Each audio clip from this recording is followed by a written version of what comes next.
আসসালামু আলাইকুম। আপনাদের সাথে আজকে নিয়ে আসলাম ব্লগ ভিডিও। আজকে আপনাদেরকে দেখাবো মুক্তাগাছা রাজবাড়ি দেখানোর জন্য চলে আসলাম আপনাদের সামনে।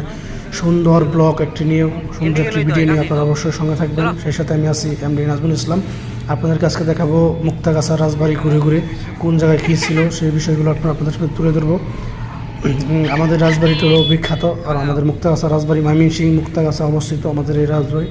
আমাদের এই রাজবাড়ি দেখতে বিভিন্ন দেশ বিদেশ থেকে মানুষ চলে আসে দেখার জন্য, তাই ভাবলাম এই ভিডিওটা আপনাদের সামনে তুলে ধরি। সেই জন্য চলে আসছি।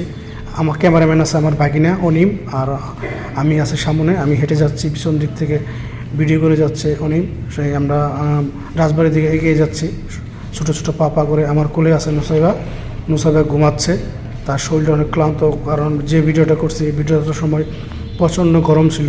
গরমের জন্য নুসাইবা ঘুমিয়ে গেছে। আমি হাঁটি পা করে এগিয়ে যাচ্ছি রাজবাড়ির দিকে। আপনাদের সবাই সঙ্গে থাকেন, অবশ্যই রাজবাড়ি দেখাবো আজকে আপনাদেরকে ঘুরে ঘুরে। রাজবাড়িটা দেখে আপনারা অবশ্যই আমাদেরকে জানাবেন আমাদের রাজবাড়িটা কেমন করে সাজিয়ে রেখেছে এবং দেখতে কেমন, সেই সঙ্গে আপনারা সবাই লাইক কমেন্ট করে জানিয়ে দিবেন।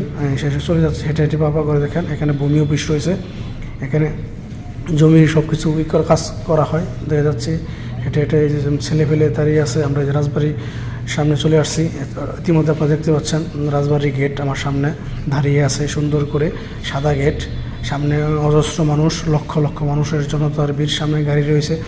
আমি এখন গেট দিয়ে ঢুকে যাব রাজবাড়ির ভিতরে, আপনাদেরকে দেখাবো। সেই সঙ্গে আপনারা অবশ্যই সঙ্গে থাকবেন, স্কিপ না করে সবাই ভিডিওটা ধৈর্য সহকারে দেখবেন, স্কিপ করে চলে যাবেন না। যারা রাজবাড়ি দেখেন নাই বা রাজবাড়ি দেখবেন, সেই জন্য আপনারা সবাই সঙ্গে থাকবেন। আমি অলরেডি ভিতরে ঢুকে যাচ্ছি। পিছন থেকে ক্যামেরা করে যাচ্ছে অনিম রহমান। সেই সঙ্গে দেখতে পাচ্ছেন আমি গেট দিয়ে ঢুকে যাচ্ছি। অনেক মানুষ ঢুকতেছে, আর বিভিন্ন লোক এলাকা থেকে বিভিন্ন জেলা থেকে এখানে ঘুরতে আসে রাজবাড়িটা দেখার জন্য। তাই ভাবলাম আপনাদেরকে একটু ভিডিও করে দেখাই। এটা হলো রাজবাড়ির প্রথম ধাপ। এখানে আনসার ক্যাম্প, এখানে আনসার বসে থাকে, কারণ তারা সব কিছু দেখাশোনা করে। ইতিমধ্যে চলে গেছে, আমি ভিতরে চলে আসছি। দেখেন এখান দিয়ে আমরা ঢুকবো ভিতরে রাজবাড়ির বিষয়গুলো আপনাদের সাথে তুলে ধরবো।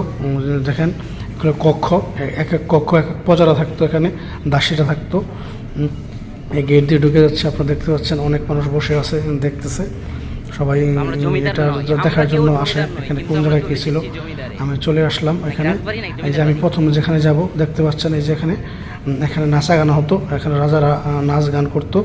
এই প্যানেলে এখানে রাজারা বসে থাকতো, এখানে নর্তকীরা নাচ গান করতো। ঠিক আছে, এটা প্যানেলে দেখেন ছেলেরা বসে আড্ডা দিচ্ছে। এখানে অনেক ঠান্ডা থাকে, গরমের দিনে অনেক ঠান্ডা থাকে, কারণ চারিপাশে গাছপালা রয়েছে। এখানে রাজারা বসে থাকতো, বসে নর্তকীরা নাচ গান করতো, রাজারা এগুলো দেখতো।